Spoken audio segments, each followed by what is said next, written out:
All right. Happy New Year and welcome into another episode of Hockey Royalty Live. Tonight is episode 187, New Year, New Byfield, where we're talking about Byfield wrecking fools out there on the ice over the last 6 games. The team is hot, we're buzzing, we're ready to go. Get in the chat, like and subscribe. You know what to do.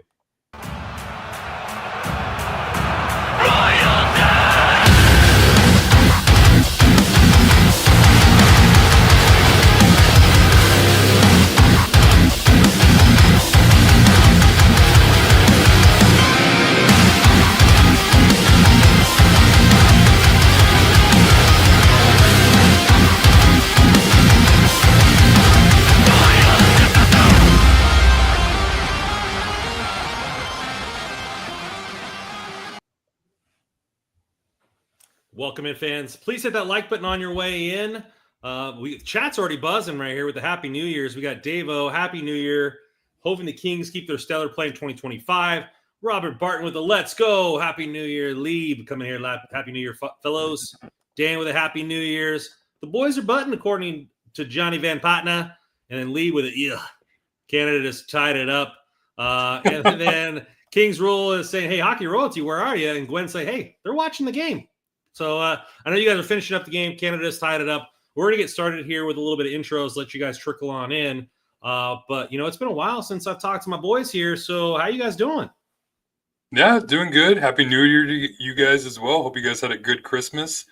I'm sure a lot of people are tuned into this quarterfinal game between Canada and Czechia. It's tied 3-3. Canada was down 3-1. They just tied it up with 2 minutes left in the third period, so locked in. I have to say, I wasn't that kind of interested or I guess hyped over this World Juniors getting into it. A couple of Kings prospects, 2 goalies. Carter George, obviously, we'll talk about him later on, and Jake Dvorak. But, man, I have to say, this World Juniors has been pretty fun to watch. How about you guys? Yeah, for sure it has been. Happy New Year, fellas. Ready to get going. The Kings are obviously hot as a pistol right now, which is great to see. And going to the World Juniors, the U.S. is absolutely buzzing. They look good today. So, and correct me if I'm wrong, Russ. So if Czech wins this game, the U.S. plays the Czechs. If Canada wins this game, the U.S. will play Finland in the semifinals. I'm pretty sure that's the bracket. You don't know, evidently. I look on your face. So yeah. I guess we'll see. Brandon, how you doing? It's just an amalgamation. However they decide to go about this. I don't think it matters because the USA is a wagon. Bring on whoever. I'm doing well. It's the new job or the promotion or whatever is kicking my butt. Just way more hours at work. So, but just trying to learn new things, broaden your horizons, that type of thing. Other than that, man, I'm enjoying some Kings hockey. Like we talked about it about a month or so ago that it was like, hey, if I miss the game, so what? If this game's a little bit boring, even if they won, there's nothing boring about the way the Kings are playing right now. And I'm excited to watch every minute of it. We were out yesterday, getting some, we have this little market called Asian Times Square where they just have a bunch of little different Asian style food and everything like there. And I was like, oh crap, the game's coming on. We got to get back. Like it was part of my thought process that we got to go back and watch this. So it's nice to see interesting hockey back in the mix. That's for sure. Part of the interesting hockey is being brought to you by the headliner of this podcast, Mr. Quinton Byfield, the Cellator himself, getting the Oilers fans all riled up. But I have to say that this is the Byfield we've been waiting for. So I think that he's the title. He's deserving of the start. So let's just start there. Quinton Byfield on a tear. I think he's got 9 points in 6 games. Just really playing exactly the way we thought he would play. What are we seeing from him differently? And is this another gear or is this the Byfield that we saw last year? I think it's a little bit of the Byfield that we kind of saw last year and maybe the Byfield that we were hoping to see a little bit this year. And what we've talked to him the last few times and kind of trying to get out of him what has changed and what has brought on this new resurgence. And it's just been a confidence thing. And it's kind of what we saw at the beginning of the year. He even mentioned how in training camp he came in with a ton of confidence and we saw it right away. Preseason looks good. He had that hat trick up in Quebec against Boston. And then as soon as the regular season started, we just saw this kind of reluctant player on the ice who wasn't really doing the same type of things that we saw last year, or even the last few years with Quinton Byfield. He wasn't taking the pucks to the net. He wasn't shooting the puck. He was constantly overpassing. And it just seemed like a lot of the skill moves that he was able to pull off just weren't happening for him. But now, just lately, that confidence is starting to show.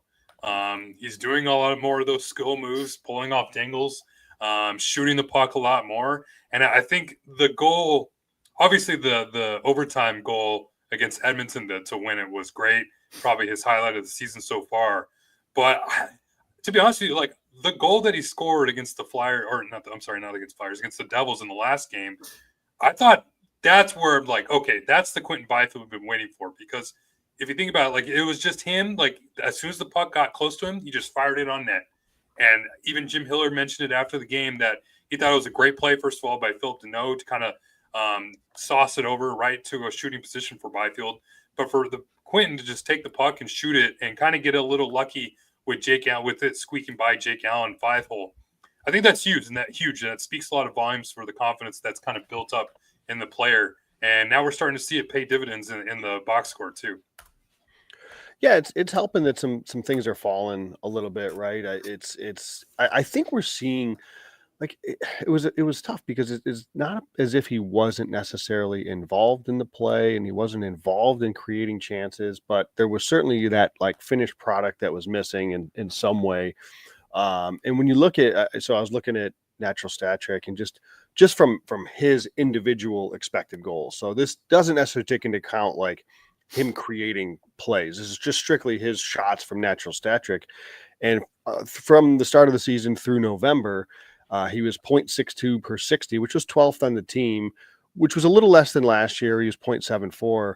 Since December, he's actually been not much, but he's been less than that, 0.46. But his shooting percentage has gone from 6% during the first start of the season at 5-on-5 to 22%. You know, obviously, he's probably going to find somewhere in the middle of that. But that's just hockey sometimes where, you know, they're not falling early and then, you know, all of a sudden you go on a bit of a barrage and they start to go in a little bit. It's nice to see him, you know, scoring off of, you know, shots to beat goalies clean. At the end of the day, though, like if the Kings are going to get this type of production from Byfield, this is what, you know, we talked about before the season. Now he could lead the team in points. The Kings are going to go as he goes. Yada, yada. And even without his production, the Kings have been a really, really good team. They're second in the Pacific coming into tonight. So they've been able to do it without that. And if you add that in, you know, in theory, you could be talking about a team that now they are a real threat, you know, to contend for the division or to get out of the first round, where without that, you still got so many of those questions coming up. So, you know, I think if he can grow into this a little bit more, we're going to start to see, hopefully start to see a lot more of these pucks fall. Because I think it's at the end of the day, the Kings are going to need this. You know, it doesn't matter what their record is without him. So they're in second place without him. It doesn't matter. You're not getting out of the first round if you don't have a productive Quinton Byfield. So this is huge for them because we've talked about how they needed another top six winger, a top six scoring player, and they didn't acquire it in the offseason. But if Byfield can start to produce it with some of the depth scoring that they've got elsewhere, that's going to make a big difference. Just want to take the time to let you guys know Czechia has beaten Canada 4-3. They scored a power play goal. I believe it was a power play goal with 40 seconds left and have knocked Canada out of the World Juniors in the quarterfinals. Canada will not medal in the quarterfinals. They're knocked out. I think it was the back-to-back seasons. This is the first time. A long time. I think someone shared it earlier. That Canada is knocked out of the quarterfinals of the World Juniors on home soil. Oh, man. I feel bad for Carter George, but, man, that's tough. That's tough. Haven't seen this type of Canadian performance. I don't ever remember a performance in a World Juniors like this. Oh, ever. I can't remember I can't remember a Canadian team that's been ripped on this hard, like, in my lifetime. Like, and I think it's deserved. It's very deservedly so. Like, they played like awful, and they deserve to lose by the way they played throughout the tournament. It's not only that they played awful, but you're playing in front of your home crowd. Like you got to show it better than that, you know. It's they not to get too much into it, but like they left a lot of their good players at home, so you do that. What's the saying? Joe? When you intentionally limit your upside, don't be surprised when your upside is limited. There you go. You bring a bunch of guys to play roles, and don't be surprised when all of a sudden you can't score. Oh man! So there's a great shot. I'm watching it right now. There's a great shot of the celebration with Czechia, and Jacob Dvorak is in the middle of it, just shushing the crowd. I can't wait to share that later. He's good for Dvorak, and we're going to dive into the World Juniors a little bit more later on and how the Kings players did or are doing. But yeah, that was a great shot. Good for Jacob. Well, getting back to the team, Byfield's line is a huge thing. Maybe chemistry is a big deal, and a lot of was being made of him driving a line, but that Fogle Byfield pairing, with their line mates has been excellent. We're going to be talking about Fogle later, and when Joe's taking us to school on his whiteboards. But what have you guys seen from that chemistry, Joe? You've got two guys that can they're both good sized bodies. They fly up and down the ice. They wreak havoc in the offensive zone. They're really good at creating turnovers. They're winning puck battles. And it's just like when you've got guys that with that size and strength that can skate like that, and then good things are happening. Like you saw the goal Fogle scored a couple of games ago. He just threw a stick at it, poked it, and it went in. Like when you're around the net as much as they are, and you're doing the things that they are, you're winning battles in the offensive zone to keep possession, and you can get up and down the ice as quickly as they can. You offer yourself an opportunity for some bounces to go your way. Where, like we said with Byfield earlier, maybe some of the bounces weren't necessarily going his way earlier, and things are starting to now. And I think that the potential for that line can only, I think, get better as you get somebody like Trevor Moore back. I think he could fit. Talk about a guy who's great at winning, wall battles and battles in tight, making skill plays out of a corner, keeping plays alive. But he also has a really good shot, quick release, and he can put pucks in the net. Like I think Trevor Moore could fit really well with Byfield and Fogle when he gets back. So. Like there's potential for that line to really be even better, frankly. I mean, this is kind of what we've talked about going back to last year with the Kings. Kind of once they brought in Dubois, their strategy was, okay, we're going to have three solid, this top nine now, where we can roll all three lines and get production at all three. Obviously, didn't come to fruition, but now this year we're starting to see it, and that's kind of why I thought this Kings team really had a higher ceiling than potentially last year, just based off of what we all expected to see out of Quinton Byfield this season. And now we're starting to see it.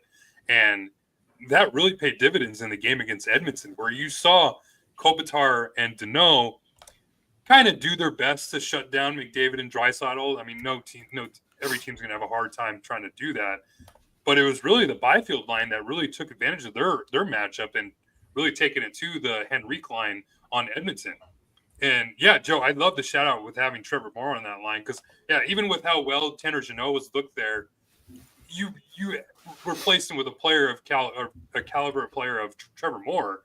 That's only going to elevate that line. And I think with the dynamic duo that they've kind of formed and Fogle and Byfield, who have gelled really quickly in their short time together during the season, if you add maybe a more prolific, I guess, goal scorer than Tanner Jeannot and Trevor Moore on that line, I think the sky's kind of the limit with that trio. Yeah, Moore would be an interesting pairing there. I really like the way that Jeannot has been playing. He's really been playing at a different level, and we're kind of seeing this team where in the beginning of the season they weren't getting wins by being that kind of muck it up team, constantly on the forecheck, constantly on the back check, and now it's starting to pay off. So is it a thing of like overall, what we've been saying is the Kings a regular season team? Is this really going to work in 7 games, or is this an 82-game team rather than a 7-game team? I mean, they've looked pretty good the last 7 games here. So, I mean, it makes me think that they can win those series playing this type of hockey. And, so it is the type of players that we're getting Are they kind of buying into that system, as we talked about in the last podcast, to where it's working on a more consistent basis? Is this the type of hockey that we could see going into playoffs or winning in playoffs? I'm still not there. And the reason I say that, I'll say this, like make no mistake, the Kings are a good team, right? But let's just look at what the matchups are likely to be. Do I think it depends on who you're facing. Like, do I think the Kings can beat Vancouver in a series? Yes, I do. I don't know they're going to play Vancouver. Do I think the Kings can beat Winnipeg in a series? I think that can be tough with Hellebuck, but I think they could. I still have doubts that they'll get through in Edmonton or a Vegas. And, when you look at, they're doing the exact same thing that they've done for a few years now. They have been they're an elite defensive team right now. Number 1 in the NHL in expected goals against per 60. Over the last 2 years, do you know what they were in expected goals against per 60? Second in the NHL. So they're always great at this. There's nothing new. Leaning even more into what they've been doing. Yeah, and what have I don't subscribe to defense wins championships. I just don't. I don't think that's a thing in 2024. So I'm still hesitant to buy into that this style will work in playoffs. And you look at offensively, they have a lower expected goals for per 60 than they did last year. I don't have access to Sport Logic, but Sportsnet does, and this was brought up on the PDO cast with Dmitry Filipovich. No team has fewer inner shot slots than the LA Kings. If you're not going to get there, how are you going to score? And they don't score.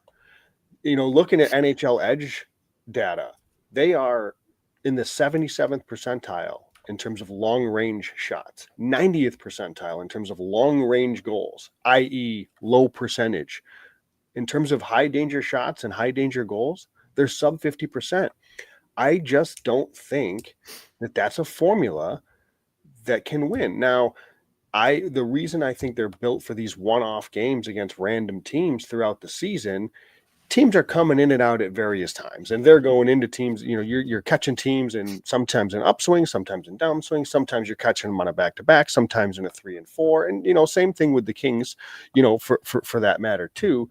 But you're able to kind of choke teams out. The intensity is not quite the same, and teams are willing to just not willing, but you're able to kind of just get through it, and you're on to the next one.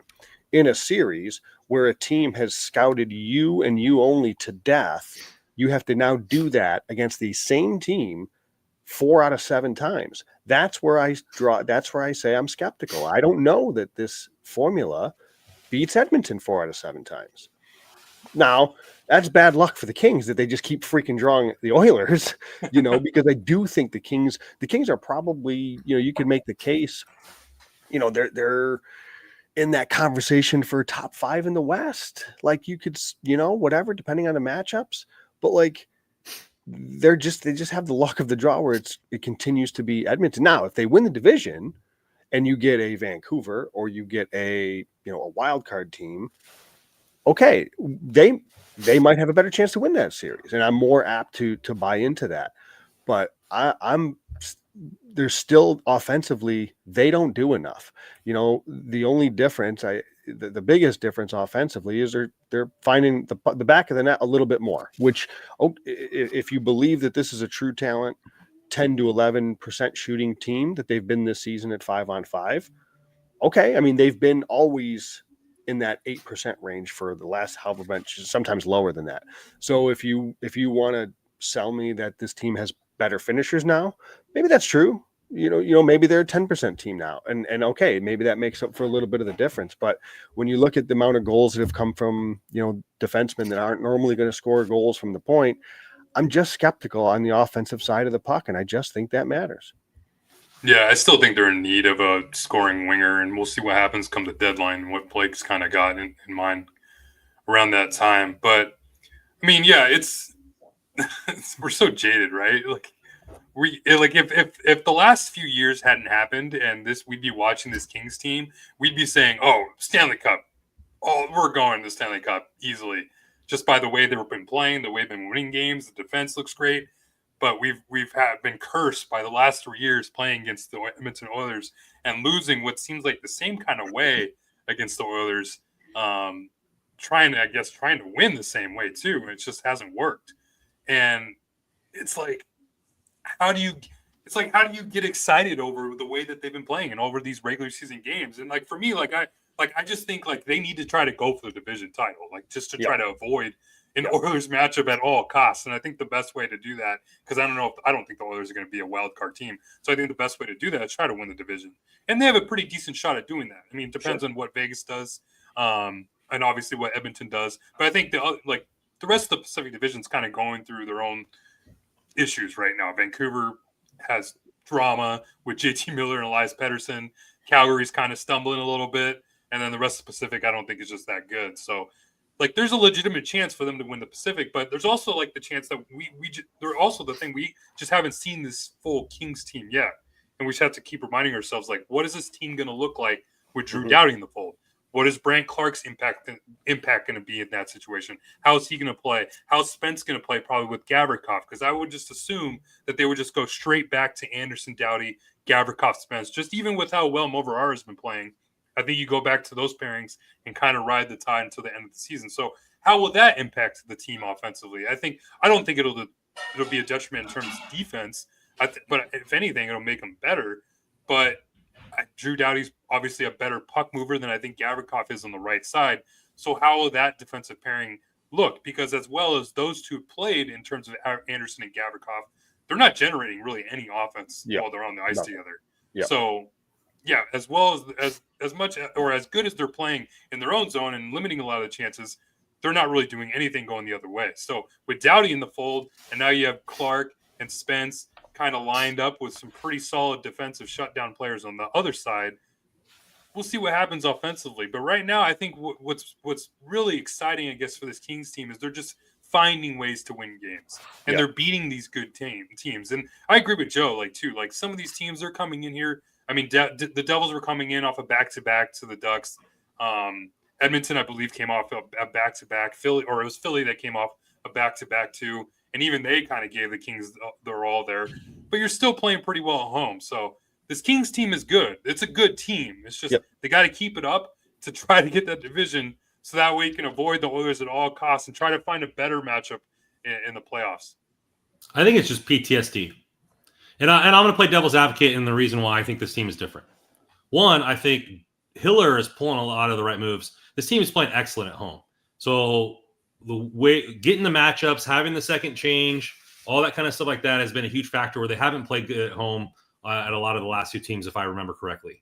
So if we can get a home, even if it's against the Oilers, but we're playing 4 out of the 7 at home, I like our chances better because then we can orchestrate the matchups. Our third line can have a better advantage when need be. I think the moxie of this team is a little bit different. I mean, last year it was kind of like a down thing with Pierre-Luc Dubois putting people in will he be able to play, playoff hockey? What kind of PLD will we seen? It just feels a little bit different to me that the players are actually playing for each other. Where in the last couple of years, I really haven't felt that from this roster. And so it's just it kind of feels a little bit different there. I really think Alex Turcotte brings something completely different to the team that they didn't really have last year. We're seeing Brant Clark we're having way more offense from the blue line where it was literally just Drew Doughty last year. We're having more offense from Brant Clark. Jordan Spence has been playing well. So adding Drew Doughty and get even more there. Like I've been listening to the little bit of the PDO cast and it's literally just Quinn Hughes. He's playing 30 minutes a night. I think we're, the waves or whatever that we've been hearing year after year after year, I think it's really more true this year on the blue line where with Drew coming back, I think we're going to have a little bit more offense consistently from the blue line. And even Drew Doughty won't have to play 30 minutes a night, come playoff time. So I don't know. I'm not saying that we're going to go in and steamroll Edmonton. I'm just saying that I get the qualms there and I get that, but I feel like this team is finding ways to win. They're getting less afraid to go to the dirty areas. We're up 1% on the power play. We just got to keep creeping that up there. And I think they've made a huge correction on the penalty kill. We were bottom 5 in the league and now we're top 10. So they found some power play or penalty kill pairings in that Byfield Fogle. They've been good pretty much everywhere on the ice. And, I think this team just kind of has a different vibe to it, to where I think that they're going to leave behind whatever's happened in the last couple of years. If it's Edmonton, if it's whoever, they're going to go in, they're going to put, the face or the, fist to the face, throw some punches in the beginning in the form of some hits, and show that the Kings are a different team this year. And I think that might be something that we'll see come playoff time. And that's what I'm getting at, Randon, is like, I guess there's a difference. Like maybe the vibes are a bit better, I suppose. Although last year the vibes were pretty damn good throughout the season with the dancing and stuff. So I don't know a lot of this. Were they in January? Not in January, but that's kind of the point. Like what I'm like, there's nothing different. I shouldn't say there's nothing different. That's not entirely true. There are some differences. Obviously the 1-3-1 is not a thing really anymore, but like stylistically and how they want to win is the same. They're trying to win 2-1. That's just how they're going to try to win. And are you really going to beat Edmonton 2-1 4 times in a series? That's because right now that's who they're facing off against is Edmonton. And it's like, that's my concern is it different? Is it really different? The faces are different, right? Some of the last names are different on the jerseys, but is it a whole lot different stylistically than what we've seen? And I don't know. Like if it maybe it ends up. Does it need to be? I mean, I would say it does need to be if they're playing Edmonton, which they've lost 3 years in a row too. So, I mean, I'm just playing devil's advocate here, Joe, because I agree with you that like I was hoping for a little bit more difference, right? But I think sometimes the players in the system have equal effect on how the system's being ran. And if we have better pieces in there being played, then like PLD is not as good as he was with slot passes and all that kind of stuff like that. He's not a defensive hound you, puck battles, all the time. Where I think you're seeing that with Byfield. I think you're seeing that with Turcotte. I think you're seeing that with Jeannot and Fogle. And like we have players who want to believe in the style that we're playing.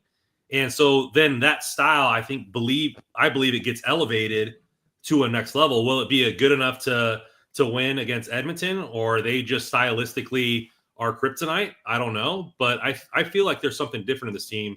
Like I feel like it's a little bit kind of like the Dodgers in a way. It's just like we just don't give an F. Like they just don't. Like they're just coming in, they're throwing the get out of here Edmonton. We're doing different types of goal celebrations. We're hitting people. We're putting helmets on in the locker room. We're the player driving the game.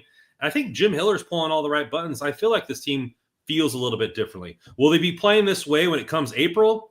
Remains to be seen, because that's the most important time to be hot is right before the playoffs. But right now, if they're playing how they were over the last month, I feel like we could beat anybody in 7 games. Will we do it? I don't know, but I feel like there's a possibility there for us to win a series. And the expected goals against is better, so they're taking that defensive and making it even better, which is great. I just, again, good luck against McDavid and Draisaitl, I guess. Like I just think it's a little bad luck that if they draw Edmonton again, that is, I do think, Brandon, stylistically and just the high end skill and speed that those particular guys play with, I think there's other areas against Edmonton where the Kings maybe can exploit. But at the end of the day, they have not come close to stopping McDavid and Draisaitl.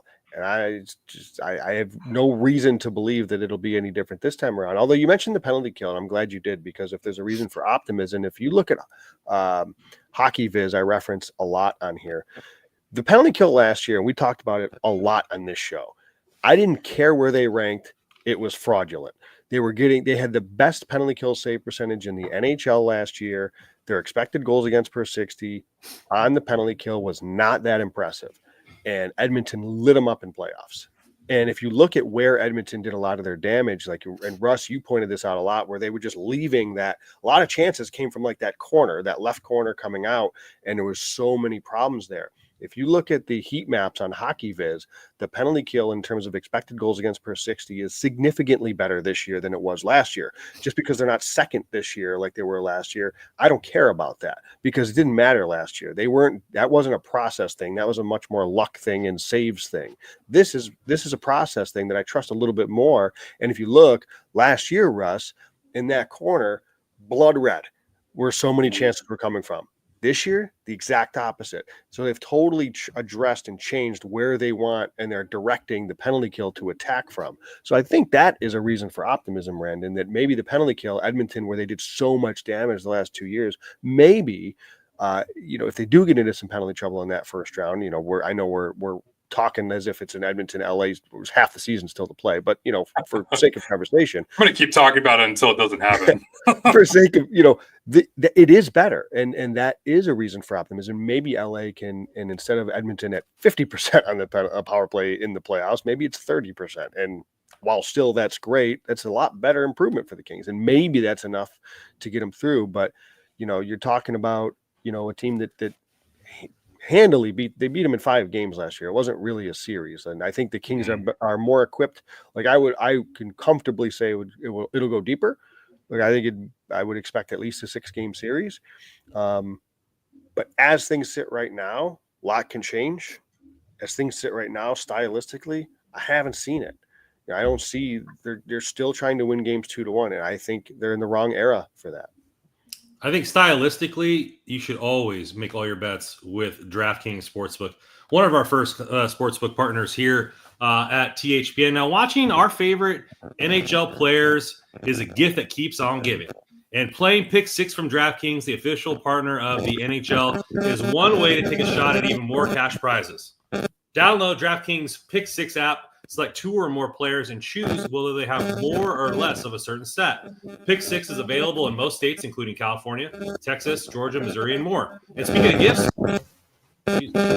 new Pick 6 customers can bet $5 and get 50 in Pick 6 credits. So download the DraftKings Sportsbook app now and use code THPN. That's code THPN for new customers to play $5 and get 50 in Pick 6 credits. Happy holidays from DraftKings Pick 6. The crown is yours. Gambling problem? Call 1-800-GAMBLER. Help is available for problem gambling. Call 888-789-7777 or visit ccpg.org in Connecticut. Must be 18 plus and eligibility restrictions by jurisdiction. Pick 6 not available everywhere, including New York and Ontario. Void where prohibited. 1 per new customer. Bonus award is non-withdrawable Pick 6 credits that expire in 30 days. Limited time offer. See terms at pick6.draftkings.com/promos. Is that just me getting all that feedback? I'm hearing it. Okay, so I'm like, man, okay. Like right when I'm trying to do a little segue there, getting the animatronics AI fighting against me there. So Leaves like, no, that's all of us. Please make some efforts to change that. All right, so let's get back into it here. We're just flip it over to the coast to coast segment here, talking about all around the NHL and the world with hockey. The biggest news right now with coast to coast is the World Junior Championships. Kind of just want to have a little free for all. It's obviously we just watched Canada lose. USA won earlier, and they're going both to the semifinals. What have been some hot spots for you guys in this tournament? USA looking pretty solid. Joe and I were talking about it before we hopped on here.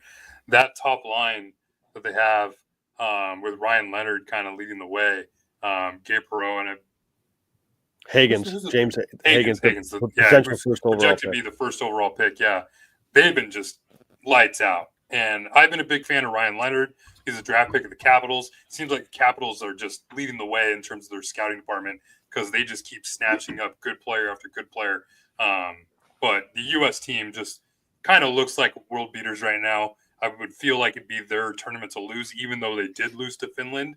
But yeah, I've been really impressed with how they played. They have Hampton Stakinski, the Kings prospect, who I believe played today and got the win against Switzerland. It wasn't really that much of a challenge. I believe the game was like 7-2 in terms of the final score. So not much in terms of pressure in that opportunity, but he's been playing well when he's gotten the call. So yeah, I'm excited as an American. I'm pretty excited about the U.S.'s hopes to take home another gold. Yeah, they look great right now, and they're going to play the Czechs in the semifinals this weekend. Not only that, and Gabe Perreault, I'm absolutely in love with right now for the United States, and the Rangers got themselves a really, really good player there, which they could probably use right about now. But shouts to Randon, who was big on this guy. Can we talk about Cole Hudson a bit here, Russ? This dude looks awesome on the back end, and Randon was all over this guy. You guys just don't want nice things. I just don't understand. I mean, this kid can play, man. I mean, he's creating chances. He's all over the ice on both ends. He's instrumental. He's on there. I think he's on their second power play unit, and he's still impactful. He's still one of the leading point getters in the tournament.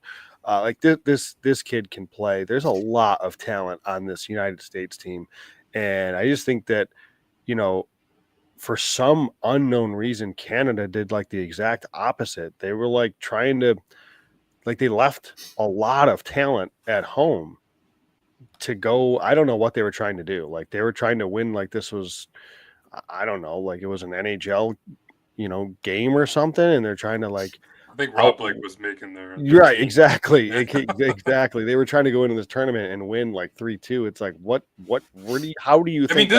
These kind of tournaments just bring skill, especially skill, that's all you really need. And there's so many names that people have rattled off on X, and top 3 picks, top 5 picks. Bennett Seneca is one of the names that comes to mind. Zane Parekh, another offensive defenseman that comes to mind. Yep. So it's just kind of weird because you usually when you watch these World Juniors play, you these names that pop off. You just notice just from watching previous draft prospects or even just NHL drafts in the past. You see all these top 5, top 10 talents come in and kind of showcase their skills. And for some reason, I'm watching this Canada team, I maybe recognize a couple names, and even then, I watched them play. Sam Dickinson, a top 10 pick for I believe the Sharks, looked awful, and he was their number 1 defenseman throughout the tournament. It made me feel bad because I remember when Brant Clark played in his World Juniors, and I was so critical of him and his defensive antics throughout the game, but he was so good offensively, and I just overlooked it so much. And I'm thinking to myself, man, as I'm watching this, they could really use a player like Brant Clark on the back end because they were generating nothing in terms of offense. And it just felt like I was watching the game today with Czechia, and it was 3-1. And in the third period, Czechia would Canada would just dump the puck in. Czechia would just make 2 passes and get it out. And that was the run of play for 10 minutes. And Canada just had nothing going on. The Easton Cowan is it's so perfect that he's a Toronto Maple Leafs prospect because he was getting booed by Canadian fans every time he touched the puck. It was crazy how bad he was playing. And their best player was a 17-year-old who hasn't even been drafted yet. It's remarkable. Canada just continues to overthink things in terms of building rosters for these tournaments, especially one that's on home soil in Ottawa. And as an American, I'm loving it because we get to criticize them. As a Kings fan, I'm also kind of sad for our boy Carter George, who looked tremendous at times. He was kind of keeping them in games, especially that game against Latvia, where even though Latvia was kind of out shooting, they were giving up chances back and forth. They deserved to lose that game to Latvia.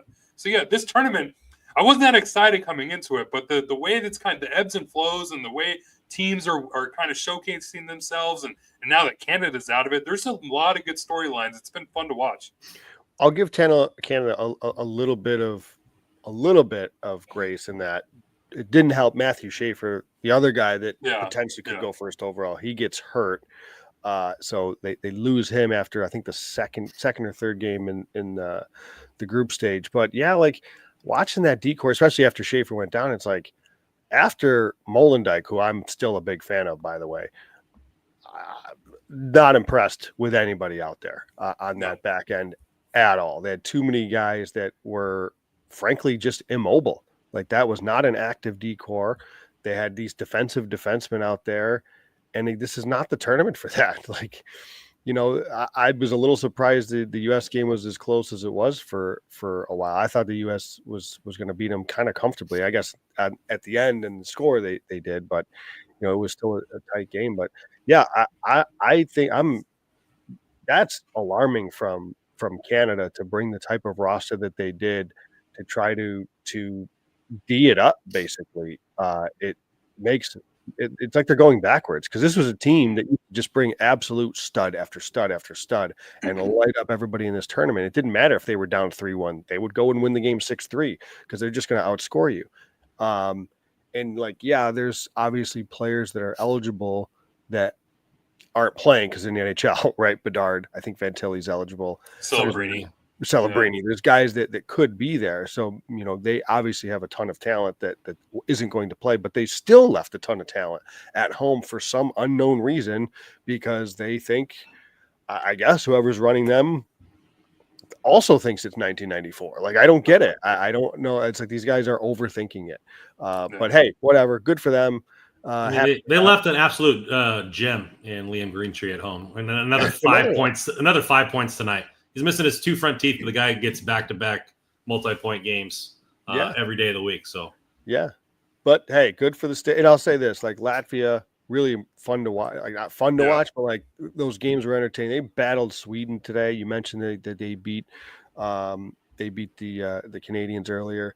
And man, I mean, you're getting anytime you get a Sweden-Finland game, that's going to be an absolute war in the semifinals. So 2 really, really good semifinal matchups coming up this weekend, because the Czechs have been awesome this tournament. So really, this is good stuff. Like, this is now these 2 games over the weekend should be an absolute blast. Mm-hmm. It just reminds me that we need more international hockey. Like, I'm so glad that the Four Nations is coming back.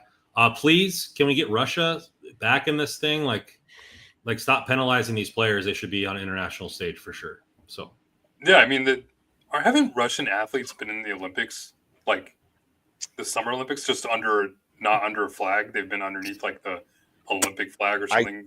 I think so, but like conglomerate of athletes or something like that. Or something like that. Like, that was always the allure of the World Juniors too, is that rivalry between Russia and Canada. Like, I was watching highlights of I think it was Ovechkin when he was in the World Juniors. Like, they were going after him. Oh my God, yeah. I remember watching some of those games. Like, I remember one of the first World Juniors I can remember.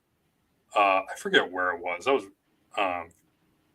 was like John Carlson was on the American team. He scored the winner in overtime to win the goal. I think that was what it was, and it was like Jordan Schroeder was one of the, I think, the captain. I could be wrong. But yeah, there's like the World Juniors have always been just like one of the best tournaments to watch. And I feel the one of the ones, like the shootout one with Jonathan Taves and Jack Johnson. U.S. Canada battled in a shootout, and it's after the certain amount of rounds you just could go with the same shooter, and the U.S. just kept going with Jack Johnson, and the Canadians just kept going with Jonathan Taves, and they just didn't miss. It was awesome. It was incredible. Like, it was like 0-2 or 0-3, something like that. So good. Speaking of Jonathan Taves, did you see that he, I guess it's the, coast to coast, he wants to continue playing. And he said that he thinks he's got something else to give. He doesn't know what that is yet, because he hasn't really tried to kick it up to full gear. I don't know if it's a this year thing. Joe, have you heard if he's trying to get back by the end of the year, or is this a 2025 season, or what do you? I haven't heard. I don't know. I mean, I know I did see like the headlines that he it seemed like he left the door open, that maybe there's more hockey in him, and I mean, for his sake, that'd be awesome. I mean, and selfishly, like, I don't know if he went out on the terms that he would have liked to. Just he wasn't playing well. Obviously, he wasn't healthy. If he can come back and put a healthy season together. I think it'd be cool to see, but obviously it's we'll see, I guess. I don't think it would be for this year, but it would be cool to see him, come back and have a healthy end to his career. Yeah, give him like one final. Yeah, I don't know how many more years he's going to have left. He's probably up there in age, but like, just without the Blackhawks sign him for a year, he can play this year for the Blackhawks. Anybody? God, man. Did you hear the story about how their GM went into the locker room after the Stadium Series or after the Winter Classic and just kind of ripped the team? And then Bedard put out that apology to the city of Chicago for their performance. I'm like, what'd you expect? Yeah, what do you think's gonna happen? Like, they're an awful team.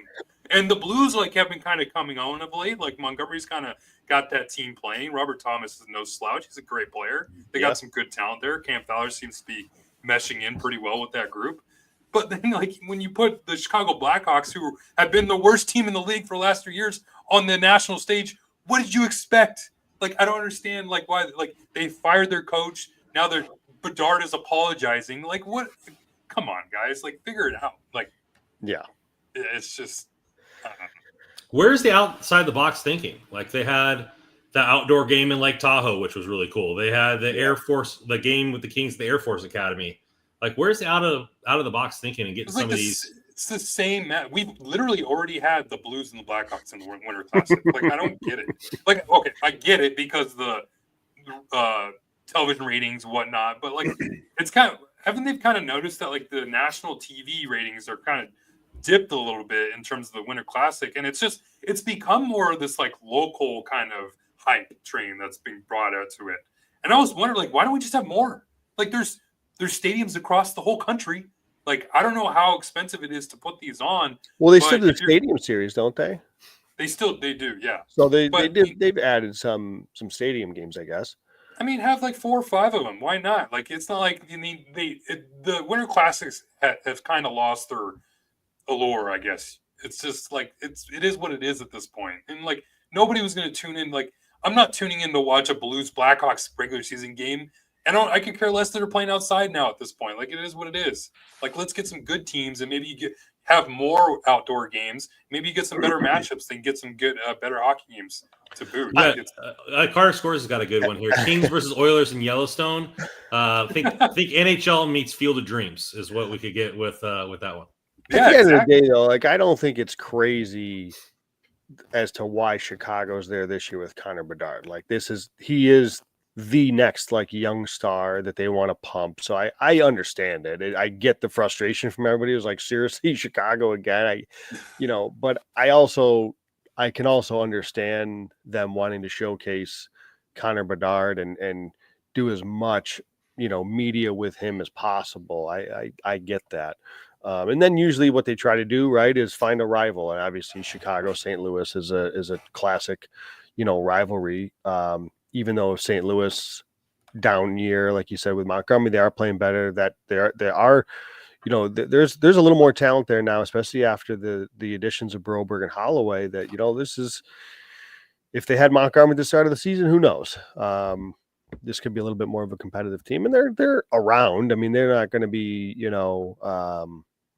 they're not bottom feeders or anything like that. But there'll be a team that maybe next year is going to be somebody to look out for. But I don't know. I think, I see Carter Scores in with Celebrini is what people think Bedard is like, and I know I'm going to get crushed on this place for saying this, but like you've got Celebrini and Carlson and the amount of young talent in Anaheim, like you could easily do a California outdoor game. LA's been in an outdoor game out in California before. There's a lot of young, those two teams stink, so that's kind of a problem. But with the amount of young talent that you're trying to promote, you can understand the logic there. Yosemite is one of the most beautiful places on the planet. Like, how cool would that outdoor game be? Yeah. They did one in Tahoe. That was so cool. Yeah. I know they wouldn't have it wouldn't be like 40,000 people, but like they could build an arena in Yosemite, like have waterfalls in the background, half dome. Like, if they really wanted to get creative, they could definitely do it. Yeah. What do we think about the wild card? You mentioned the Blues. I was looking at the standings right now. Canucks are right now out of the playoffs. If the season ended today, they're a point behind the Flames with a game at hand. Blues are only 3 points back, and then the Utahns are 5 points back. It kind of seems like these are the teams, or at least the ones that are in the playoffs or in playoff spots are the playoff teams. I think we've kind of mentioned that at times, and just by the way some of these teams are playing.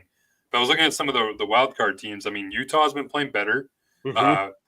Logan Cooley, we were listening to the same PDO cast with Dmitry Filipovich, and he's been kind of on the Utah Hockey Club hype train a little bit. And he mentioned his point total. I don't know what it is offhand, but it kind of surprised me. I didn't realize he was producing at that high of a rate. He's almost at a point per game. Logan Cooley, who's still a really young player. So they got some real good talent there in Utah. Oh, yeah. Still think they're a little ways away, but they're starting to make a little bit of noise. What do you think about some of these wild card teams? Well, I picked Utah to make playoffs, come in and go in our preview show. Yeah. So I'm in on Utah. Now, they may be a little too far out. Like, I don't know, 5 points. Some injuries. They dealt Durzi, obviously, Marino. Yeah. Yeah. So, but Utah ain't going anywhere, guys. Like that's a team to look out for next year too. If they may fall a little bit short right now, but like Utah is a really fun team, and I'm excited about them. I don't think they make it this year though. I think they're a year away from being like, from a playoff team contender. I know I picked them before the season, but the way it's gone right now, a couple injuries, I don't think they get in this year. Yeah, my Flames are still there, guys. I don't. Is anybody going to give them some love or what? Because I said, Hooper does look better. He looks better. Yeah, I think Vancouver's in some serious trouble here. Yeah, like I don't know what the hell's going on with JT Miller and Elias Pettersson, but that is bizarre, and I don't know what you do. But is Hughes back? Or is he still out? No, they're not. If he misses any time, that team is toast. Talk about a team that doesn't have a good decor that like that. That's not going to get it done. They don't have anybody. They got a bunch of. I was watching. I forget which game it was, but one of their last games that they played without Hughes, and they were down by 1, and they pulled the goalie, and nobody could get the puck out of their zone. Like it was Susie. It was like there's nobody. They had nobody to get the puck out, and it was like, man, this team is lost without Quinn. And that was just after like a 3-minute shift from Quinn Hughes. So like they had nobody else to put on the ice to carry the puck. Yeah. It was like give him the Hart Trophy like right now. Like he's in terms of value, like he's the most valuable player to their team because of just the impact that he makes. And like we're starting to see it now with him being hurt. Like that team just cannot win games. And I don't know what this rift is now with JT Miller and Elias Pettersson. I know the NHL's fan favorite Tony DeAngelo shared his opinion that everybody loves to hear on Twitter earlier today. But like he's been around JT Miller. And he knows like the type of player that he is. He's this kind of like winning type that's probably really vocal in the locker room. And I can imagine with a lot of the struggles that Pettersson's kind of dealing with, I'm sure he's been kind of on him in terms of like trying to get him going. And maybe Pettersson just really hasn't taken that criticism, or maybe kind of like, hey, kicking the butt to Hart a little bit. Maybe that's what's causing the rift. But yeah, I don't know. Like we're hearing trades of like rumors of Miller getting moved and maybe even Pettersson's going to get moved. I know Patrick Alvin, their GM, even had like that auspicious like talk of like, hey, like someone asked him a question like, hey, is there a chance that Elias Pettersson can get moved? And he was like, anything can happen. I'm like, wow, you just gave him $11.5 million for like 8 years, and now we're talking about moving him. Like that's like, oh man, like I don't know what's going on in Vancouver, but the water is not tasting great. Yeah, so like now they got a couple games in hand, which there still is. There's only nobody's played even half a season yet, so there's still so much hockey to play. But I don't know. Do you think? I don't feel good about that team, especially if Hughes misses any time. Like I wouldn't be surprised St. Louis catches them, or even Utah catches them. And all of them are chasing Calgary right now in that wild card. And I think is it Minnesota or Dallas, Russ? It's Dallas, I think, right? They kind of had an awkward start to their season. Right now. Dallas is the other way. Yeah. So I'm not there with Vancouver right now unless something drastic happens that all of a sudden Miller and Pettersson like can hug and make up and everybody's fine. But like there's way too much smoke around that at this point I don't know how you get through it. Like this isn't new. Supposedly this has been going on for a couple of years. Like I guess this isn't new. Wow. But for whatever reason, it's come to a head, or so it seems. And the media is making, I don't know if the media is making it such, they keep talking about it, whatever. I don't know. But this is like, and what do you do if you're Vancouver? Like, you can't trade Pettersson. No. You have to. Or can you? But like, if I've heard like JT Miller for Zibanejad in New York, and I'm like, why you're making your team worse? Like, what are you doing? Like Zibanejad's been awful. Been one of the worst players on the team, probably the worst player on the Rangers. He can get paid $8.5 million. That's like Dubois status. Like, yeah. Like, and the problem is like, if you're any team knows what's going on at this point, and so you're probably if you did sell one or have to trade one, I should say, like I don't know what type of trade that is, because this is a team that's trying to clearly make playoffs. Like, man, I mean, I can see I actually can see the logic behind the Miller Zibanejad swap, if only because, you know, they both play the middle. They both can be really good on the power play. They both have $8 million for the next bundle of years. So I guess like there's the fit. I don't know that does anything. You know, like I don't think Miller has 5 years left at $8 million per year. Yeah, and but Miller is good. Like he's been productive. Great player. Mistaken, you know. I think it's not like he lead their team in points last year. Yeah, I think so. And he's he's an animal in playoffs. But like, you can't. I don't know. Like, do you really trade a? Well, what does a trade package like that look like for JT Miller or for Pedersen? Yeah. Miller. I mean, Pedersen's probably Byfield, Clark, and a first, right? I mean, that's got to be something. Like if you're talking an LA trade, now obviously it's just never going to happen with two teams in the Pacific contending with each other. But yeah, like if it's Pedersen, you know, Byfield's got to go, and to your point, Clark or Spencer, you know, that's at the minimum. JT Miller, I don't know. I mean, he's 31, right? Like Russ said, $8 million for the next 5 years. That's just a lot. And does the age lower like the cost? Like, could you? I mean, you'd have to have more go the other way, or Dano. I mean, his contract is what's lowering the cost. The age, the contract, and the dispute, because they never get traded if there wasn't the situation going on. He's got a no movement clause too on his deal. Yeah. So yeah, the Canucks have kind of. They just need to like put Miller and Pedersen in a room and lock it and just say, you guys need to figure that out. What they need to do is just fight. Like, Dano 101 swings. I don't know what is going on, but I mean, obviously Pedersen's in the Pacific. We've seen him. I've watched him play, and like, it's a player that he's got no dog in him.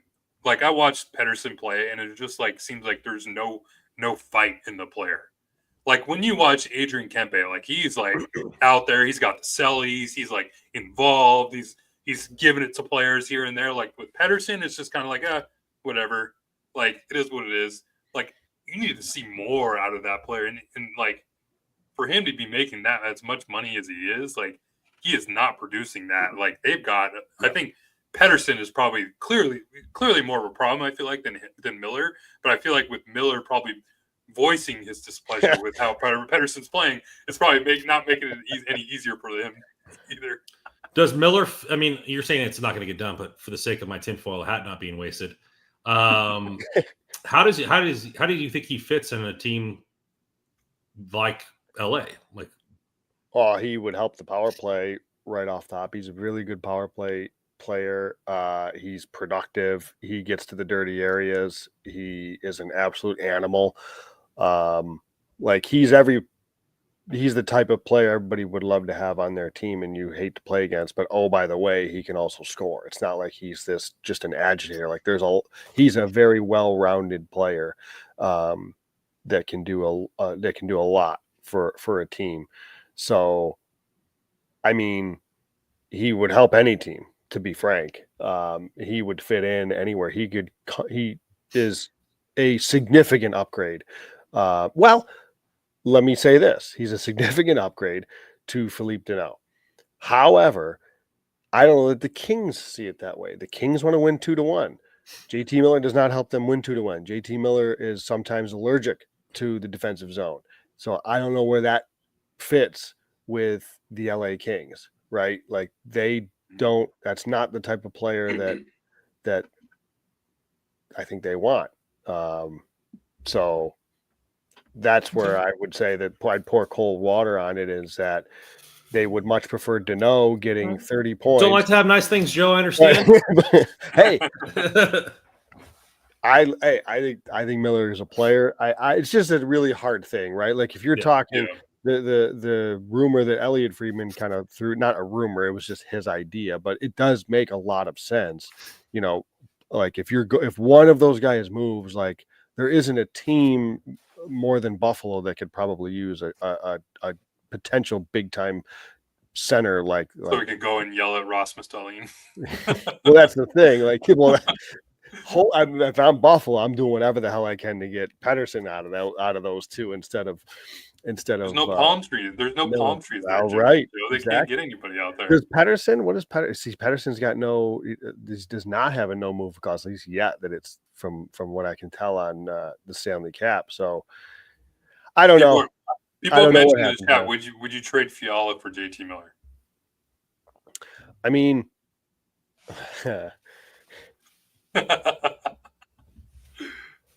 they're different players. I just love Fiala. I feel like JT Miller is more of an LA Kings type of player than Kevin Fiala.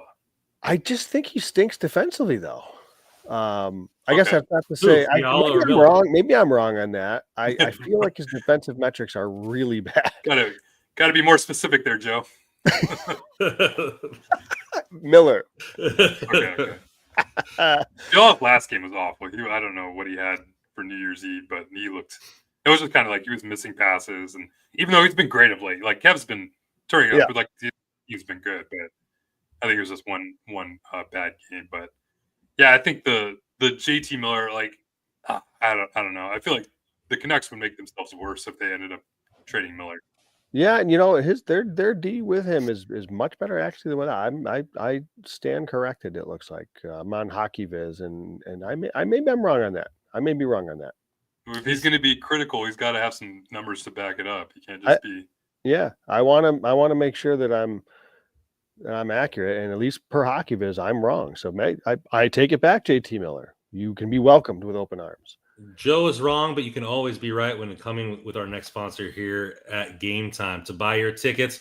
I know people are like, hey, man, like tickets all the time, all these hidden fees is just so frustrating. Well, Game Time takes all that BS out of it. So, you're looking at the full 360 view of your seats, the all-in pricing. You can see which seats are just the cheapest, what seats are the best value. Hey, this is a top 1% value. These seats have gone down. They make it really easy for you in these games. I'm here taking a peek at Saturday, and tickets, there's sparing tickets left available, but there's still some good deals right there. All in 190, 4 rows back from the ice. I'm seeing all in on where the Kings shoot twice, about 266, 3 rows back from the ice. So you can still get some really good deals when it comes to tickets here at Game Time. And I just really like the fact that there's no BS. All the fees are included, so you're not getting surprised at checkout. You get the full 360 views, the price guarantee or the price match guarantee, and they have some great customer service when it comes to their website. So get out there and download the app. And how you do that is just go to your app store, download the app, Game Time, put code THPN in there, get $20 off your first purchase. Again, terms apply. Again, create an account, redeem the code THPN for 20% off. Download the Game Time app today. What time is it? Game time. You know what time is it now? It's time for the professor to get on board here with a little bit of Joe's whiteboard. Woo! Joseph, teach us a few things. Yeah, very stoic of you, Joe. I got to hit the gym a little bit more to get my back to look like that. Ripped. You are ripped. All right. So let's see if we get this off here, and boom, and there we go. So the first one is the Fogle fusion. How is he infused with this team? A little shaky start. He's finding his way with Quinton Byfield. But, Joe, you wanted to talk about his defensive contributions with this team. Why don't you take it away for us? Yeah, so what you've got on the screen is his heat maps from, again, I reference Hockey Viz. It's a great site. I highly recommend it. There's a lot of great stuff on there.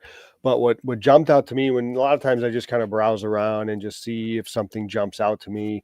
And like, there's been a lot of talk about Warren Fogle and how he fits with Byfield and the offense and this and the depth scoring. And I've seen he's on pace for like 50 points, whatever, which is awesome. Don't get me wrong. But what stands out is like how incredible his defensive metrics have been. Like, this is a Kings team that is elite defensively, and Warren Fogle is a big part of that. You look at his expected goals against per 60 when on the ice is under 2. with the LA Kings. That is much, the team is performing better with him on the ice than they are defensively, even with him off the ice. And then you look at the penalty kill, he's arguably been the best penalty killer on the LA Kings. So really, I just wanted to give a shout to Warren Fogle's defensive side of the puck and how he's been in the defensive zone, both at 5-on-5 and on the penalty kill, because he's been just simply outstanding.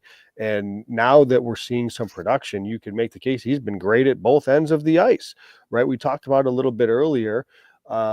And what we didn't really talk about earlier was the contract. And I think it's safe to say that, we were all fans of this deal when they made it, just because the players seemed to fit perfect. I think he's versatile enough to play, although, we saw him struggle a little bit, at least from a production standpoint, with some of the higher, like a Fiala. It wasn't clicking there.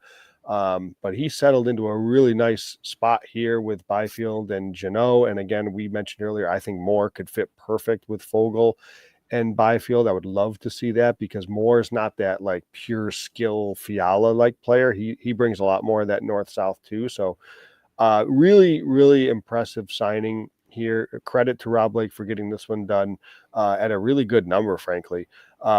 He's been great, and I just wanted to give a shout to his defensive play. Yeah, shout out. Carter Scores brings up the quote, and I was going to read it. I thought that was really interesting what he said after, I believe it was after the Edmonton game. But Fogle said, "I haven't really had a coach that's fully entrusted me my whole time in the league. A big reason for my individual success is from Jimmy giving me that confidence. Good to get his trust." And I mean, this is a player that's had Rod Brindamore as his coach, Jay Woodcroft, Chris Knobloch, obviously his last year at with Edmonton. So he's had some pretty good coaches, and now that he's coming in with a first-year head coach and Jim Hiller, who's now giving. I mean, we all thought Warren Fogle was a great player. Like, we talked about his contract; it was a great signing, but I didn't think we'd be seeing this type of player in Warren Fogle. And I think a lot of it has to do with what he said, and that Jim Hiller has really given him the opportunity to showcase his ability. He's playing in really all situations. He's getting power play time. He's been one of the top units on the penalty kill with Quinton Byfield, and he was out there on the ice with the 6-on-5 and out in overtime against the Edmonton Oilers, to the point where even the Oilers were surprised to see 37 out there on the ice. So, yeah, I mean, Fogle's been great. I think we're only going to see a better player, I think, going forward, and see him grow even more now that he's getting some chemistry with some of these players. Not to take it off him, I think this quote brings more positivity to Jim Hiller. I think he's giving the younger people a little bit more opportunity. We're seeing it with Mervara this year.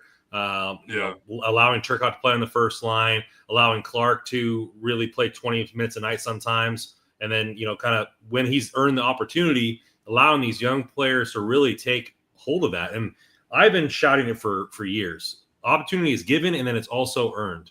Like, you have to be given the opportunity to earn the opportunity. And it seems like Hiller is allowing these young kids to do it. And the big oversweeping message from hockey royalty about this LA Kings team has been the young guns and the willingness to allow them to improve and take this team to the next level. And, I'm not saying that Fogle is old, but it's allowing him to blossom into a completely new player and probably getting up there in one of the highest value contracts on this team. Yeah, for sure. Especially if those points continue to go at this pace. That's going to just be an icing on the cake and for that contract for sure. I mean, one thing I've loved with Jim Hiller, he will reward you if you're playing well. And we saw that even in the last game with Andre Lee. After he scored the goal, he put him right up there with Kopitar and Kempe on the first line for a shift. Didn't really work out, but like, hey, you're going to play well. Yep. You're going to score. Here you go.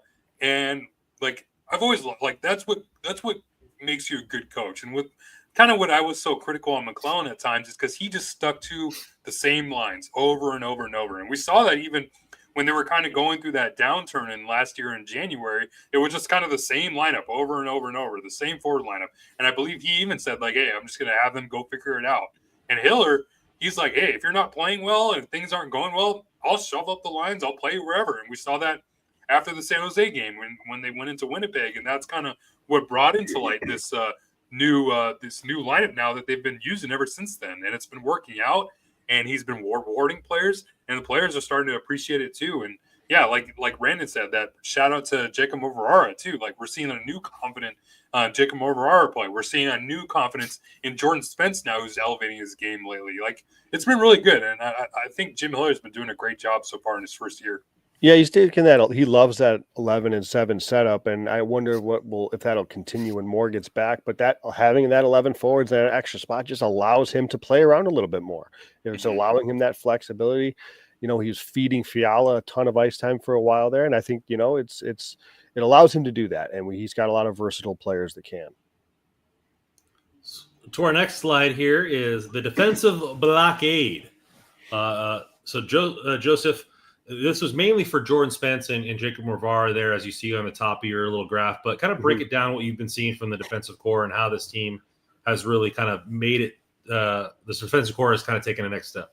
So first, real quickly on Spence, on the right-hand side, this is, again, a visual from Hockey Viz, and this is just his defensive play and the expected goals against per 60 with him on the ice, and the Kings are extremely good. I think the reason I point that out and that it jumped out to me is I think that a lot of times Jordan Spence gets kind of,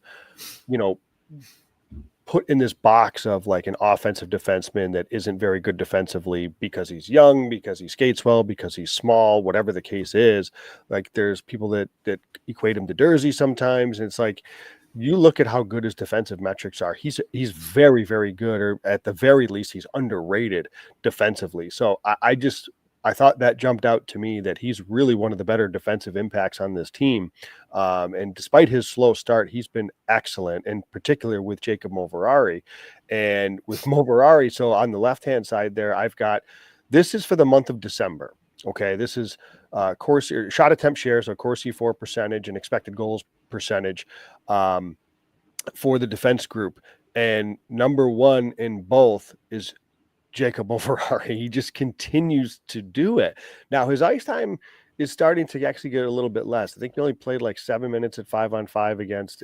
He's played like single digits 5-on-5, 2 or less 3 games, something like that. So, perhaps this is Hiller kind of picking and choosing his spots, but clearly Jacob Moverara is just doing.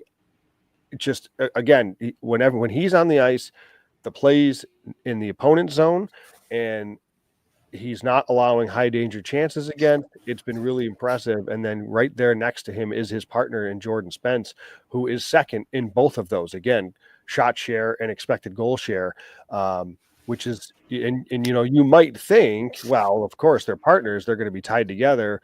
Not necessarily, because you see Brandt Clark, who is, he's third on the list in shot share, where his partner Edmonson is one of the worst on the team in shot share and expected goal share. Brandt Clark is about average. He's fourth in expected goal share, where Edmonton is significantly worse. So it's not always just because of who they're paired with, but just really impressive that Jacob Moverara, since he's been here, he's continued to do it. And this is a trend that we saw each of the last couple of years too. Whenever he was called up, he's been really good. And for him to be atop these lists yet again, this is again for the month of December. But Russ mentioned it last show, I think, or a couple shows ago. He was number one. You were looking at evolving hockey and like expected goals against per 60 or something like that. And Moverara is among the best in the league among defensemen. So it's going to kind of suck because he's probably going to be the odd man out right when Doughty gets back. He shouldn't be, but he will be, just because that contracts dictate that. And that is what it is. But it's just nice to see that he's playing really well, but the opportunity is given, and Hiller has given him an opportunity and maybe protecting him a little bit with his minutes, but it's really worked out. He's been great. I mean, if they go to 11-7, I could see Moverara being that seventh defenseman over Burrows. Sure. Burrows has been kind of, he hasn't, not obviously being asked to do much. I think he's getting like 4 or 5 minutes a game. But man, yeah, I love me some Tuna, man. I've been so happy with how well he's been playing. And another thing I've noticed, he's been kind of coming into his own a little bit more now in the locker room and kind of giving it to players too. I remember when he first came up, he was a very quiet guy, kind of kept to his corner, didn't really talk much. But now we're seeing him chirp with the players, chirp with the guys. I think they shared a video of the driver of the game where Moverara, I believe, handed it to Byfield, and he even gave him a jab too. And I love it, man. Like, that's what's kind of like what we're seeing. And that's why I think what a lot of people are kind of pointing to where they say the vibes are different. And I think a lot of it has to do with these young guys who have been coming up together in this new wave that's now we're starting to see with Byfield, Turcotte, Clark, Moverara, Lee, Spence, Akil Thomas. Like, these are all guys who were playing in with the Reign as close as this year or last year together. And now they're all on the Kings this year, and they're playing really well. And I think Jacob Moverara is one of the prime examples of why this Kings team is starting to show people like it's like a different vibe this year, and why they've been maybe playing so much better lately. Yeah, with Moverara too, it's obviously he's great defensively. For example, again, HockeyViz, they've got him when Moverari's not on the ice, the Kings have an expected goals against per 60 at 2.15, which is excellent. When Moverari's on the ice, it's 1.7. Wow. But even offensively, the Kings are performing better offensively with Moverari on the ice than they are with him off the ice. It's like he's doing such a good job. I love the shout, Russ, that he could be the 7 and the 11 and 7. But I think what we've talked about with Moore coming back, but it's not just Moore. It's Trevor Lewis is going to come back too. So I don't know that there's just too many forward bodies that I don't know if Hiller will actually stick with the 11 and 7, because I just don't, at that point, I don't know who's the odd man out when you got Moore and Lewis coming back. It's not just one forward, it's two. Maybe, right? I mean, maybe that is what they do, but you could see Lee and Hellenius both coming out. I mean, sure. You could see them both coming out of the lineup, yep. Which would be tough because I've been a big fan of Hellenius too. Like, I was talking with Dooley the other day at practice, and like Hellenius was right there in front of us, and I was like, man, like that's like one of the players that's maybe surprised me the most this season, because like coming into the season, like he was like not even on top of my mind in terms of players that can come up and maybe make an impact. And I'm not like he hasn't even scored. It's not like he's producing, but he's been doing so many good little things and being like and contributing in different ways that's not really hurting the team at all. He's been playing his game and doing it well. Like that's like it's a storyline for almost a lot of players on this Kings team that's kind of elevated their game.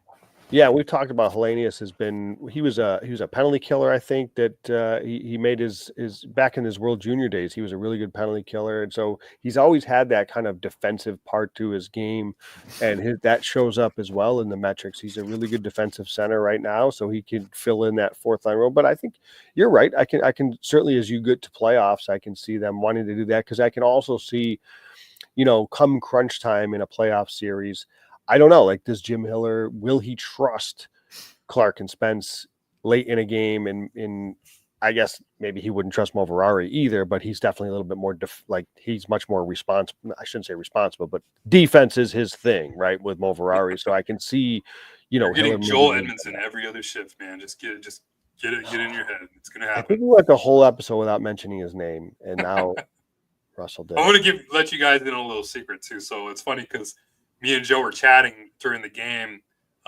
last night, and Joe had mentioned he brought up Joel Edmondson's stats during the game. And I don't know which period it was, in the second period or whatever. It was after 2. It was after 2. Horrendous, like team worst expected. He had a 2. It was, guys, his expected goals on the ice was 2%. 2. Shot attempts were like 5 to 20 or something. The other, four shot attempts to 20 when the opponent. Yeah, the opponents were actually the Kings 20-4 when he was on the ice. The metrics were just horrible. Like one of the worst on, not even on the Kings, just in the whole game. And so I'm sitting there like we're doing the post game presser with Hiller, and everyone's asking him questions, and just kind of unprovoked, he just says, "One player you guys haven't mentioned who I thought had his best game of the season was Joel Edmondson." And I immediately texted Joe. I'm like, "Yo, you're not gonna believe what Hiller just said." And like, I'm gonna follow up with Hiller on that on Friday tomorrow, because I need to know, like, what is it that maybe people that are really heavy in analytics don't see in certain players like that? Because you look at the stats and the numbers and the analytics, and they just say like Edmondson just had a terrible game. But then you look at the head coach of an NHL team who points out Joel Edmondson having the best game of the season. Like, where's the difference here? And I'm sure there's other things and unmeasurables that we can't see. If he mentions unmeasurables, I'm gonna lose it. I'm gonna tell you right now. But yeah, it's just he had a good conversation with Clark on the bench. It really inspired. Because guys, again, credit. This is credit HockeyViz. Everybody go to you go look at it for yourself. When they do a lot of, and these are not, and again, obviously none of this is perfect, right? There is no like silver bullet. The Kings have their own internal analytics. I'm certain of it that are probably going to show things. This is a public model, so there's going to be private models that maybe tweak things a little bit different. I totally acknowledge and understand that. How much do the Kings tweak their model for fights? That's a good question. So, like we talked about, I told you about the impacts that, like when the Kings, when Moverari is on the ice, how much better they are defensively and even offensively. And I told you with Fogle, like how elite there was expected goals against with Fogle is under 2, Russ, right? When he was on the ice. With Edmonton, he's the only defenseman on the team. I'll repeat, on the most elite defensive team on the planet, he's the only defenseman on the team where the Kings are worse with him on the ice. The Kings without Edmonton, get this, expected goals against per 60, 1.86. That's incredible. They're giving up nothing when Edmonton's not on the ice. When Edmonton's on the ice, it's 2.55. It's like pretty significantly higher. And offensively, he's a negative impact on the team. I don't get it. I don't need to rehash it. We don't need to go back into it, but like, it's like Hiller's trolling hockey royalty. I feel like with that comment, and I think it's in time. Did he know you? Did you wear like a hockey royalty? Like he knew you were from hockey royalty, that like you that I don't know, No, but it's pointed out. And can I just, because I see my man Johnny Utah, who just adores Andreas Englund, he's going to be happy to hear, for everybody that's listening, from a defensive impact standpoint, according to HockeyViz's model, Andreas Englund was so much better than a Joel Edmondson. His defensive impacts were so much better than Joel Edmondson. It's not even close. Last year, Englund. This year, Edmondson. Just to put it into perspective. That's pretty bad. That's Russ's fault, by the way. He brought this up. I wasn't. We just gotta have a segment each show at this point. Well, what I want to kind of bring it around right all along. We could have just kept Englund. I want to bring it around to a guy that we all adore, is Alex Turcotte, and I want to give Russell his flowers for a wonderful article that he wrote. So if you haven't read it, go and take a look at it. It's a nice read. But I want to give Russell a little bit moment to talk about Alex Turcotte and that article, and kind of what you brought from that conversation, and what you've seen from his game that kind of was echoed in what you guys talked about. Yeah, I mean, props to Alex for giving me the opportunity to sit down and chat with him. It was just kind of like this one-on-one chat that I just wanted to kind of get a glimpse of, or kind of like the journey he's pretty much had. And I know it's been a lot of struggles with him and injury-wise, and he was really open with a lot of the mental struggles that he kind of went through, kind of going through all that. And I thought it was really cool to hear that side for a player that had so much potential, or still has a lot of potential in terms of being an NHL player and a top 5 pick. And for him to kind of go through just injuries that he said himself, like, it's really just kind of out of his control. And it really is. I mean, when you're just going to get blindside hits or whatever, like, it's tough to go through that when you have such high expectations. And now that he's kind of coming to his own, it was nice to hear him open up. Especially when he talked about like seeing players like Cole Caulfield and Trevor Zegras kind of rise to their stardom a little bit quicker. But yeah, like it was, it's nice because now we're seeing, like, maybe it was a little bit more immature when he first came in a little bit, from what I heard. But he's definitely grown, and you could see that in the locker room. The team loves him. A lot of the vet guys really love him. Obviously, a lot of the younger guys that I mentioned earlier, who are kind of this new wave of players coming up in the Kings. He mentioned Akil a couple times being a real kind of wingman for him. So, yeah, I've been really happy, not just with his game on the ice, but like now the player and the person he's starting to become off the ice. I think we're still seeing a real mature type of player, and I think we haven't even seen what his potential can be, and I think it still can be a legitimate top 6 player for the Kings in the future, and a solid contract to boot. I mean, yeah, he's under $1 million per year, and he's already producing at the rate he is. I don't know if he'll stay on the first line throughout the entire season.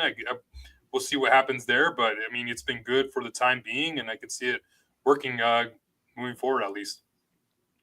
Yeah, so happy for Turcotte, honestly. Like, even, back Randon, when we were watching and doing the Making It Rain, like when he was on the ice, he was making an impact. It's just he couldn't stay on the ice, and you felt bad for him. And so he had cups of coffee with the Kings where, you look, and it's like when he's on the ice, he's okay. Like things are happening. There was something percolating, but he just couldn't get it to stick. He couldn't stay healthy enough. And fortunately for him and for the Kings, he's staying healthy, and he's from day one, he's playing great. Like, he slowly worked his way up the lineup, and got into Jim Hiller's good graces, and rightfully so. So it's like really, really impressive to see what he's doing. Really happy for him. Hopefully he continues that and stays healthy, because the more he plays, the more we saw this with a little bit with Laferriere, where, this really his first full year, knock on wood, that he can get under his belt, he gets used to everything, gets used to the NHL schedule, gets used to the pace of the play, gets used to playing in different buildings, gets used to, different players and different tendencies with his own line mates and teammates and things like that. You build that comfort. And so next year, you could see, even if it's not like a Laferriere start where he was just lighting the lamp all over the place, you could see an even more productive Turcotte just as he gets more comfortable in the league, with some health. So I certainly hope that's the case, and I'm just really happy for him, and it's awesome to see that he's been able to stay on the ice and be the impactful player that he's been. Yeah, I mean, and Joe, by the way, if you're wondering, he's pacing my bet, so I'm winning. Oh, pacing. He's the one that's going to get me. He's the one that's going to get me. So I'm on a good pace there. No, I think you're right, Russ. The maturity has definitely gotten there. It kind of seemed like he was just like, he was fresh off a World Junior Championship win with the Team USA. The World Juniors were. I mean, he was on pace to score 200 points. Like there's a lot of stardom on that U.S. team, right? I mean, him, Zegras, Caulfield. I mean, it seemed like a boys' summer, like best friends for like a long time, and like they just a lot of college guys. Time. Yeah.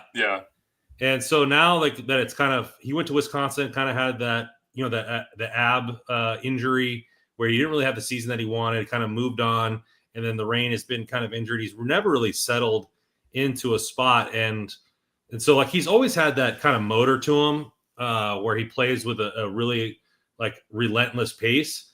But you're seeing times this season where he's trusted his offensive ability, whether it's been snipes off the rush or instinct for passes and stuff like that. And I really think, the only thing missing, or the only thing keeping him from a top six role, was health. And now that he's been healthy, I think you're going to see layers of more of his offensive game be added to his play time. And I think he's bringing a lot to that first line, where he's going and hunting down the puck. What Byfield was doing last year on the half wall, he's doing it in a different way, with hunting down the pucks, being relentless on the forecheck and back check, and setting up players like Kopitar and Kempe on that AAA line, where you're able to allow him. He's facilitating quite well with the other two players there. Mm-hmm.